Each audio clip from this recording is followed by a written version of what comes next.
হ্যাঁ, সূরা ফাতিহা তেলাওয়াতের অনেক ফজিলাত, সূরা ইখলাসের তেলাওয়াতের অনেক ফজিলাত আছে, অনেক ফজিলাত। আল্লাহ রাসূল সাল্লাল্লাহু আলাইহি ওয়াসাল্লাম মসজিদ নববীর ভিতরে বসা এরকম সাহাবীদেরকে নিয়ে ওয়াজ করতেছেন। এমন সময় একটা মহিলা আসছে, একজন মহিলা আসছে, ইয়া রাসূলুল্লাহ আমার কিছু কথা আছে, কথাগুলো একটু লক্ষ্য করে আমরা শুনি। সাহাবীদেরকে লক্ষ্য করে, রাসূলকে লক্ষ্য করে মহিলা বলতেছেন, আমি বিবাহ করতে চাই। আপনার সাহাবীদের মধ্যে কেউ কি আছে যে আমাকে বিবাহ করবে? কে বলতেছেন কথাটা? একজন মহিলা, একজন মহিলা সে রাসূলের দরবারে আসছে, মসজিদ নববীর ভিতরে সাহাবীরা বসা এবং বলতেছেন, ইয়া রাসূলুল্লাহ আমি বিবাহ করতে চাই। আপনার সাহাবীর ভিতরে কেউ আছে নাকি আমাকে বিবাহ করবে? যে বিবাহ করবে, আমার বিবাহ করার 3টে শর্ত আছে। কয়টা শর্ত? যেই বিবাহ করুক না কেন আমার 3টা শর্ত, এই 3টা শর্ত যে মানতে পারবে আমি তাকে বিবাহ করব। সাহাবীরা সবাই মাথা নিচু করে দিয়ে বসে আছে এবং মহিলাকে জিজ্ঞাসা করো, আপনার শর্তটা কি আমি একটু জানতে চাই। রাসূল বললেন, মহিলা তোমার শর্তটা কি? দেখি এই শর্ত মাইনে আমার সাহাবীর মধ্যে কেউ বিবাহ করতে রাজি হয়নি। আগে তো শর্ত জানতে হবে নাকি? বিবাহ তো অনেকেই করতে প্রস্তুত আছে, কিন্তু শর্ত তো আগে জানতে হবে। মহিলা ডাকতে বলে, ইয়া রাসূলুল্লাহ আমার প্রথম নম্বর শর্ত হলো সারা বছর রোজা রাখতে হবে। প্রথম নম্বর শর্ত হলো সারা বছর রোজা রাখতে হবে। দ্বিতীয় নম্বর হলো সারা রাত নফল নামাজ পড়তে হবে। তৃতীয় নম্বর শর্ত হলো প্রতিদিন 1 খতম কোরআন শরীফ তেলাওয়াত করা লাগবে। এই 3টা শর্ত যদি কেউ মানতে পারে আমি তাকে বিবাহ করতে রাজি আছি।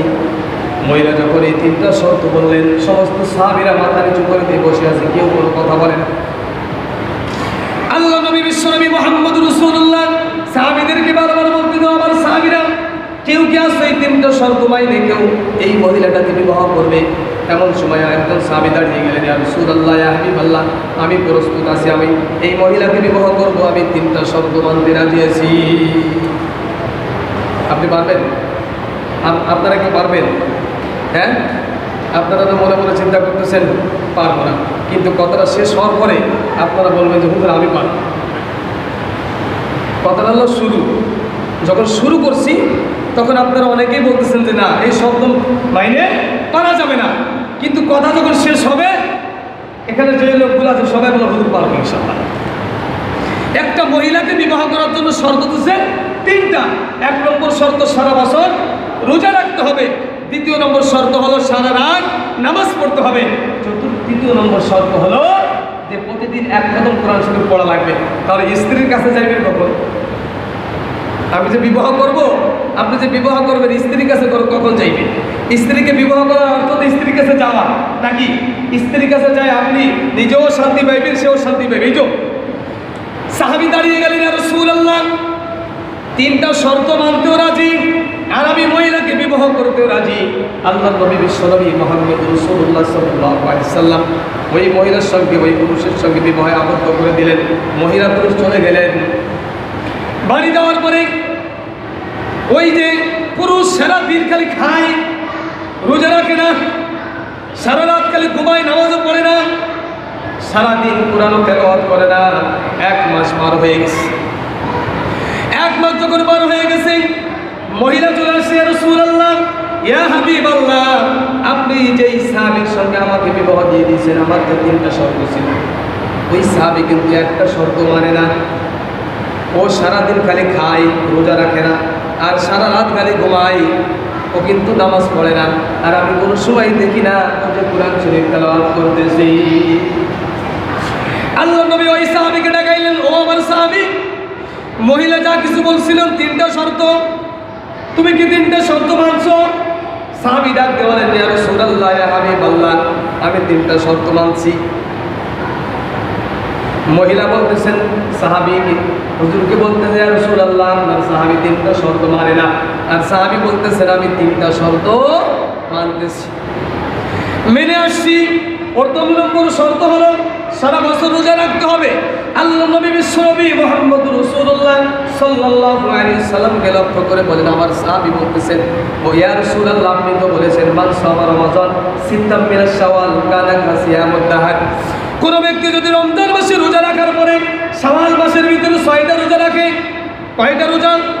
6টা রোজা যদি কোনো ব্যক্তি শাওয়াল মাসে রোজা রাখে, রমজান মাসে রোজা রাখার পরে শাওয়াল মাসে 6টা রোজা রাখলে আপনি তো বলেছেন ওই লোকটা সারা বছর রোজা রাখার সব আল্লাহ তাআলা তার আমলনামায় দিয়ে দিবি। আমি রমজান মাসে রোজা রেখেছি, শাওয়াল মাসে 6টা রোজা রেখেছি, আল্লাহ তো আমাকে 1 বছর রোজা রাখার সব দিয়ে দিয়েছেন। আমি কেন সারা মাস রোজা রাখবো?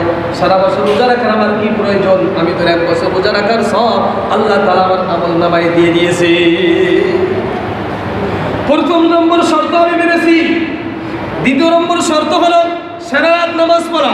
ইয়া রাসূলুল্লাহ, আপনি বলেছেন যেই লোকটা ঈশার নামাজ জামাতের সঙ্গে আদায় করলো আর ফজরের নামাজ জামাতের সঙ্গে আদায় করলো, আল্লাহ পাক রব্বুল আলামিন তার আমলনামায় সারা রাত নফল নামাজ সব আল্লাহ তাআলা তার আমলনামায় দিয়ে দিবে। সুবহানাল্লাহ। আল্লাহ, আমি তো মাগরিব ঈশার নামাজও জামাতে পড়ছি, ফজরের নামাজও জামাতে পড়ছি, সারা রাত্রের ইবাদতের সব আল্লাহ আমাকে দিয়েই দিয়েছে, কেন আমি জেগে জাগ্রত থেকে আমি সারা রাত নামাজ পড়ি?